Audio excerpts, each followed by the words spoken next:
Bonjour, j'entends ou je lis tellement de bêtises sur la vitesse au volant que j'avais fait un petit PowerPoint pour certains de mes étudiants. Bien, l'énergie cinétique est celle que l'on acquiert en se déplaçant. Elle dépend du carré de la vitesse et de la masse. En particulier, la conséquence est que si je double ma vitesse, je multiplie par 4 mon énergie. Pour ceux qui auraient quelques doutes mathématiques, vous avez ci-dessous les éléments de calcul. À pied, un homme rapide comme Usain Bolt, qui court le 100 mètres en moins de 10 secondes, euh, court en fait en km/h à environ 37 km à l'heure. L'énergie donc dépend de la masse et de la vitesse. Si je compare une vitesse de 37 km à l'heure, donc celle de Usain Bolt en courant, à une vitesse de 180 km à l'heure, donc quelqu'un qui irait à fond avec un véhicule, eh bien l'énergie, dans ce cas-là, elle est multipliée par 23. Donc ça fait beaucoup plus d'énergie à dissiper.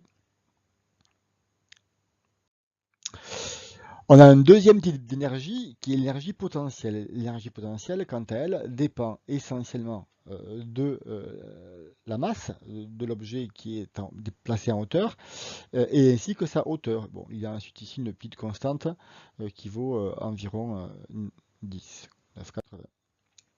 Bien, ensuite, il y a une autre règle qui est très très simple à comprendre, qui est la règle de transformation d'énergie. Donc, supposons que qu'on ait positionné deux toboggans face à face.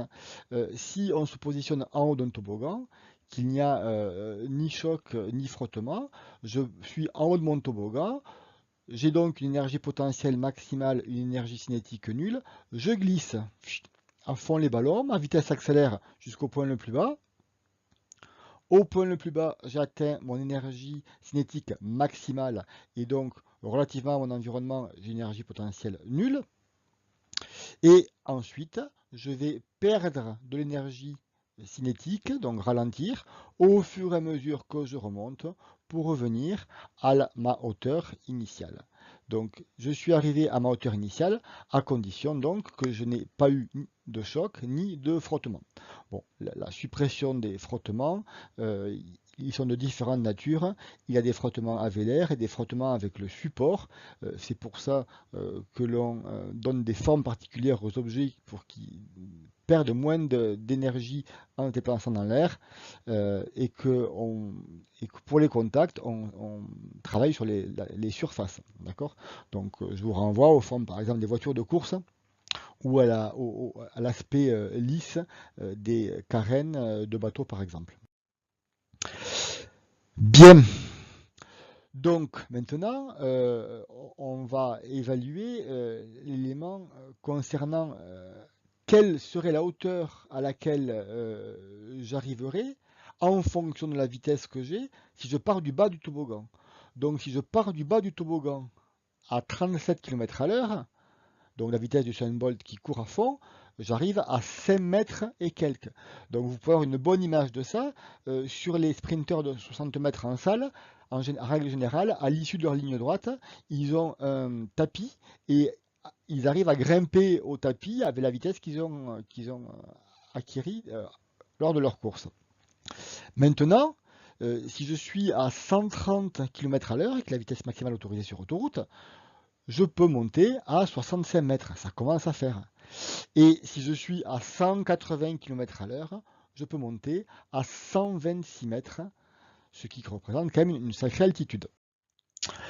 Euh, j'ai converti ces hauteurs en mètres en étages, d'accord, en prenant une hauteur moyenne d'étage, je ne sais plus, de 3 mètres, quelque chose comme ça. Bien, donc si vous roulez à 130, ça veut dire que vous êtes avec la même énergie que si vous êtes au bord de la terrasse ou sur le parapet de la terrasse d'un immeuble de 22 étages.